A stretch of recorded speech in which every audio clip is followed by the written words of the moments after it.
Assalamualaikum warahmatullahi wabarakatuh dan salam sejahtera.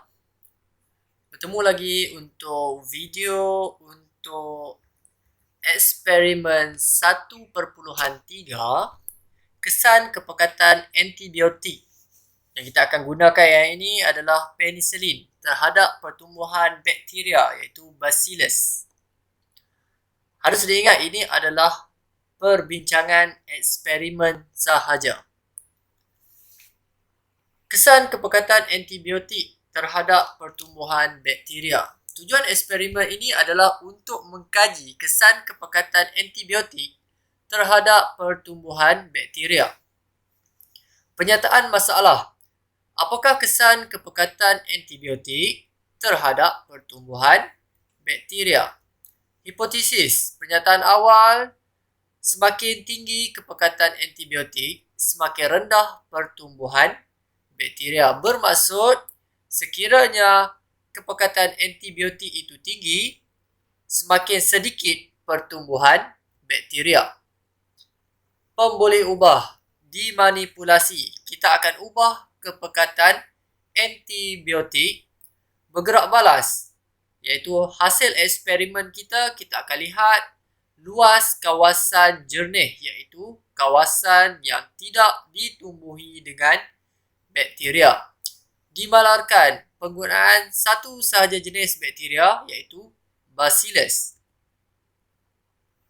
Bahan eksperimen ini terdiri daripada larutan kultur bakteria Bacillus, agar-agar nutrien yang telah disterilkan, 4 ceper kertas turas berdiameter 6 mm, larutan penicillin dengan kepekatan yang berlainan seperti 10%, 20% dan 30%, atau ceper kertas turas berdiameter 6 mm dan 3 ceper penicillin yang berkepekatan berlainan seperti 10, 20 dan 30 unit penicillin, air suling, pen penanda dan pita selofan.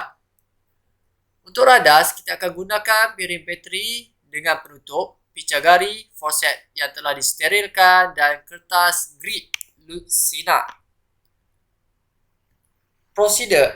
Langkah berjaga-jaga untuk eksperimen ini, kita hendaklah basuh tangan dengan air dan sabun sebelum dan selepas menjalankan eksperimen.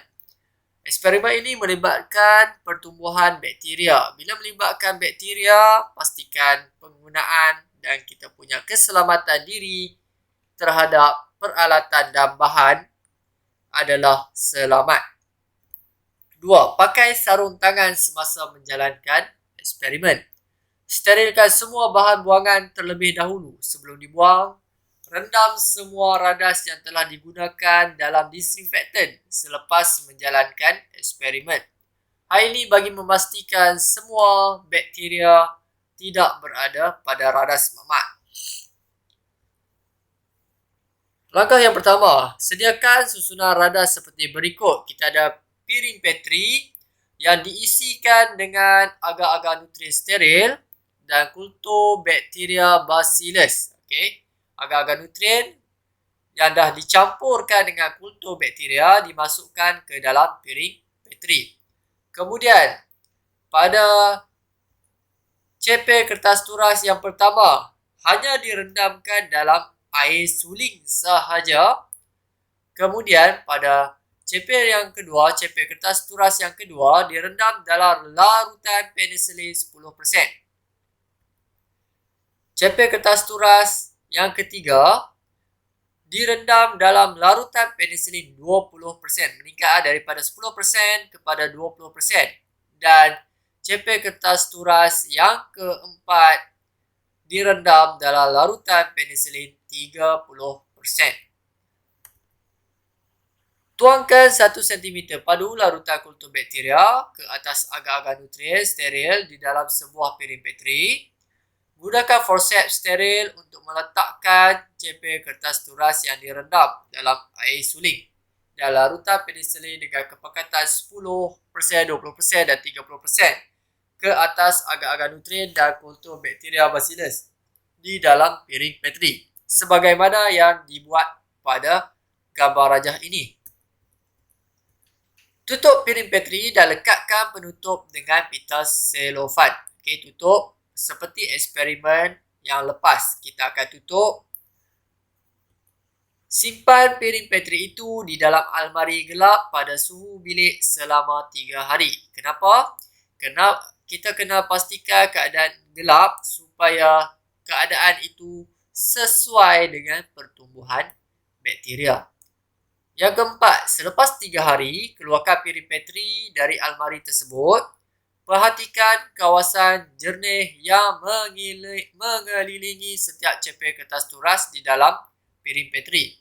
Lakarkan pemerhatian anda.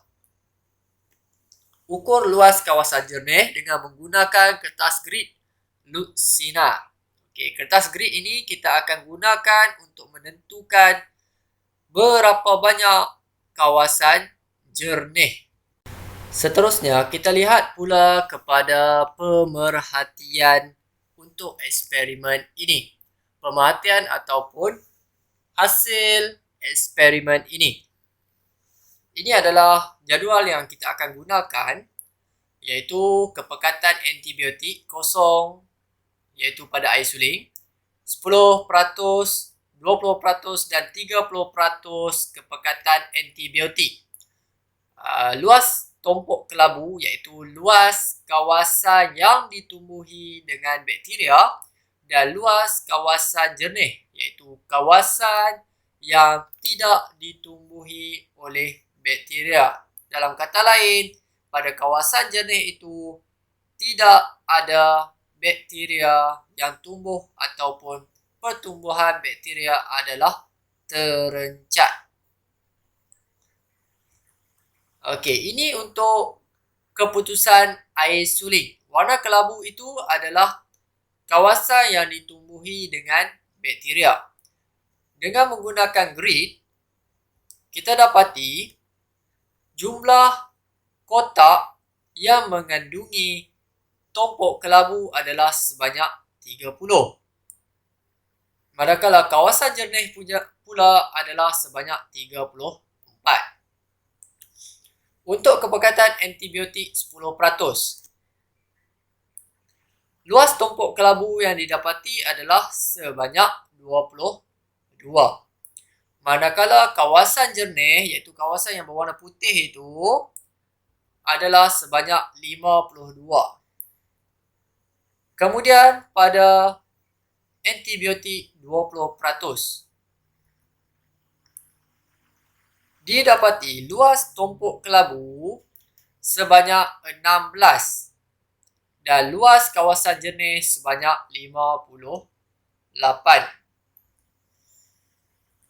Dan untuk penisilin 30%, luas tompok kelabu sebanyak 10 dan luas kawasan jernih sebanyak 64. Okey, kita dapati di sini apabila meningkatnya kepekatan antibiotik, kawasan jernih semakin bertambah. Dalam kata lain, bolehlah dikatakan pada kawasan jernih itu tidak ada antibiotik, tidak ada pertumbuhan bakteria. Dapat kita simpulkan, semakin tinggi kepekatan antibiotik, semakin rendah pertumbuhan bakteria. Okey, boleh cuba jawab untuk soalan perbincangan pada muka surat 39. Seterusnya, boleh juga cuba menjawab praktis formatif 1.3 pada muka surat 41. Okey, itu sahaja untuk bab 1 tingkatan 5. Terima kasih.